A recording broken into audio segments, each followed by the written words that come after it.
Hello friends అందరికీ ఈరోజు వీడియోలో బెల్లం పల్లీల పౌడర్ ఎలా ప్రిపేర్ చేసుకోవాలో చూద్దాం. ఇది తినడం వల్ల మన ఆరోగ్యానికి ఏమేమి యూజెస్ ఉన్నాయో కూడా తెలుసుకుందాం. వీడియోలోకి వెళ్ళే ముందు నా వీడియో ఎవరైతే చూస్తున్నారో ప్లీజ్ లైక్ చేసి సబ్స్క్రైబ్ చేసుకోండి ఫ్రెండ్స్. ఫస్ట్ ఒక ప్లేట్లో పల్లీలు అయితే తీసుకోండి. ఇప్పుడు స్టవ్ ఆన్ చేసుకొని కడాయి అయితే పెట్టేసుకోండి. కడాయి కొద్దిగా హీట్ అయిన తర్వాత పల్లీలు వేసుకొని పల్లీలు అయితే చక్కగా వేయించుకోండి. స్టవ్ అయితే హైలో అస్సలు పెట్టుకోకండి, మీడియం లేదా సిమ్లోనే పెట్టుకొని చక్కగా వేయించుకోండి. పల్లీలు బెల్లం తినడం వల్ల మన ఆరోగ్యానికి అయితే చాలా మంచిది. రోజు తింటే రక్తం శుద్ధి అవుతుంది, రక్తహీనత లేకుండా చేస్తుంది, రక్త సరఫరా బాగా జరిగి గుండె జబ్బులు రాకుండా చూస్తుంది, రోగ నిరోధక శక్తి పెరుగుతుంది. ఇంకా ఎదుగుతున్న పిల్లలకైతే ఇది తినిపిస్తే చురుగ్గా హుషారుగా ఉంటారు. చర్మం మీద మచ్చలు లేకుండా ఉంటాయి. పల్లీలు బెల్లంలో చక్కెరలు, ప్రోటీన్లు, iron, vitamins, zinc, folate, anti ఆక్సిడెంట్లు ఇంకా ఫ్యాట్ పుష్కలంగా ఉంటాయి. ఈ పల్లీలు బెల్లంలో సహజకరమైన చక్కెరలు, ప్రోటీన్లు ఉండి శరీరానికి ఎనర్జీని అందిస్తాయి. ఇంకా ఐరన్ ఉండడం వల్ల రక్తంలో హిమోగ్లోబిన్ స్థాయి పెరుగుతుంది. పల్లీలు ఇలా చక్కగా వేయించుకున్న తర్వాత ఒక బౌల్లో అయితే తీసేసుకోండి.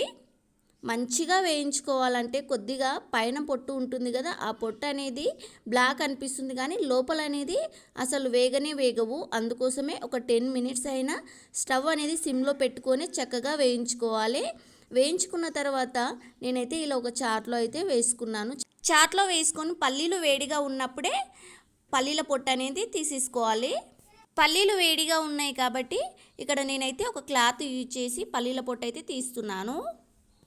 ఇలా చక్కగా చేతితో కానీ ఇంకా క్లాత్ అయినా ఏదైనా యూజ్ చేసి పల్లీల పొట్టు మొత్తం తీసేసుకోవాలి.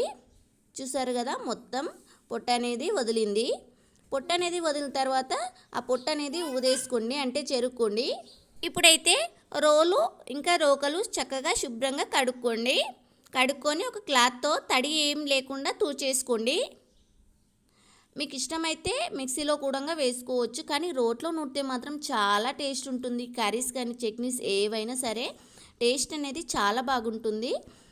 ఇలా వాటర్ ఏం లేకుండా తూడ్చేసుకున్న తర్వాత కొన్ని పల్లీలు అయితే వేసుకొని రోకలతో దంచేసుకోండి. రోట్లో దంచేసుకుంటే అయితే మెత్తగా నూరుకున్న బాగానే ఉంటుంది, మరి కచ్చపచ్చగా ఉంటుంది కదా. అలా దంచుకుంటే అయితే తింటుంటే పల్లీలు అనేది మధ్యలో తగులుతుంది, కొద్దిగా చిన్న పీసెస్ లాగా చాలా బాగుంటుంది. అలా అయినా దంచేసుకోవచ్చు. నేనైతే కొద్దిగా కచ్చాపచ్చాగానే దంచుకుంటున్నాను. ఇలా అయితే చక్కగా దంచేసుకోండి. సైడ్కి ఏం పడకుండా చక్కగా దంచేసుకోండి.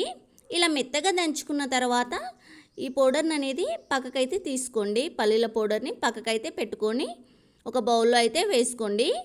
చాలా వరకు కొంతమంది అయితే ఇలాంటి పొడులు ఏం పట్టాలన్నా కూడా మిక్సీలోనే యూజ్ చేశారు. నేను చిన్నప్పటి నుంచి అయితే మాకైతే అసలు మిక్సీ లేకుండే, మిక్సీ ఉండాలి, మిక్సీ ఉంటే ఇలాంటివి చక్కగా పట్టుకోవచ్చు అనుకునేదాన్ని. కానీ మిక్సీ వచ్చాక ఈ రోట్లో దంచుకున్నది ఇంకా మిక్సీలో వేసుకున్నది టేస్ట్ అనేది చాలా డిఫరెంట్గా ఉంటుంది. రోట్లో దంచుకున్నది అయితే చాలా టేస్టీగా ఉంటుంది. అందుకే నేనైతే రోట్లోనే దంచేసుకుంటున్నాను. ఇలా కొన్నిగా పల్లీలు అయితే వేసుకొని మెత్తగా దంచేసుకోండి. నేను విలేజ్లో ఉన్నా అని చెప్పాను కదా, వాయిస్ ఓవర్ ఇవ్వడానికి కూడా అంత టైం కూడా లేదు. ఎప్పుడన్నా వాయిస్ ఓవర్ ఇస్తామని అనుకుంటే ఉల్లిగడ్డ, ఎల్లిపాయలు అని వస్తూనే ఉన్నారు, బండ్ల శబ్దం అది ఇది అయితేనే ఉంది. ఇప్పుడు కూడా నేను వాయిస్ ఓవర్ చెప్తుంటే మధ్యలో వచ్చారు, అందుకోసమే కొద్దిసేపు అయితే ఆగి మళ్ళీ వాయిస్ ఓవర్ అయితే ఇస్తున్నాను. ఇలా మెత్తగా చేసుకున్న తర్వాత ఒక బౌల్లో అయితే వేసుకోండి. ఇప్పుడైతే బెల్లంని ఇలా చక్కగా నైఫ్తో కట్ చేసుకోండి. వీడియోలో నేను ఎలా అయితే చేస్తున్నానో ఇలా అయితే కొద్దిగా తీసేసుకోండి. ఇలా సన్నగా తురుముకున్న బెల్లంని అయితే మనం ఫస్ట్ మెత్తగా దంచుకున్నాం కదా పల్లీల పౌడర్, అందులో కొద్దిగా అయితే రోట్లో కొద్దిగా కలుపుకోండి. అలాగే బౌల్లో కొద్దిగా ఆ పల్లీల పౌడర్లో అయితే కలిపేసుకోండి. చక్కగా మిక్స్ అయ్యేలా ఒక స్పూన్తో అయితే కలిపేసుకోండి. ఫస్ట్ రోట్లో వేసాం కదా బెల్లంని, ఆ రోట్లో పల్లీలు ఇంకా బెల్లంని ఇలా మెత్తగా దంచేసుకోండి. వాటర్ అయితే ఒక్క చుక్క పడకుండా ఇలా చక్కగా మెత్తగా దంచేసుకోండి. ఫస్ట్ మనం రోల్ కడుగుతాం కదా, అప్పుడే వాటర్ ఎక్కడా లేకుండా ఒక క్లాత్తో అయితే మంచిగా తుడిచేసుకోవాలి. ఇలా మెత్తగా దంచుకున్న తర్వాత బౌల్లో ఉంది కదా పల్లీలు ఇంకా బెల్లం అది కూడా వేసుకొని మొత్తం కలిసేట్టు మెత్తగా దంచేసుకోండి. ఇలా పక్కకు ఏం పడకుండా చేతి అనేది చక్కగా అడ్డం అనేది పెట్టేసుకోండి. ఇలా అడ్డం పెట్టుకొని చక్కగా మెత్తగా దంచుకోండి. చూస్తున్నారు కదా వీడియోలో, ఇలా అయితే మెత్తగా దంచేసుకోండి. ఈ పొడిలో కొన్ని వాటర్ పడ్డా కూడా జిగురు జిగురులాగా అవుతుంది. అలా ఏం పడకుండా చక్కగా మెత్తగా అయితే దంచేసుకోండి.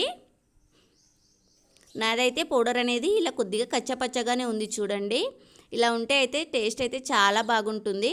ఇలా మొత్తం దంచుకున్న తర్వాత ఒక బౌల్లో అయితే తీసేసుకోండి. ఇలా మెత్తగా అయితే ఇలా గడ్డలాగా అవుతుంది.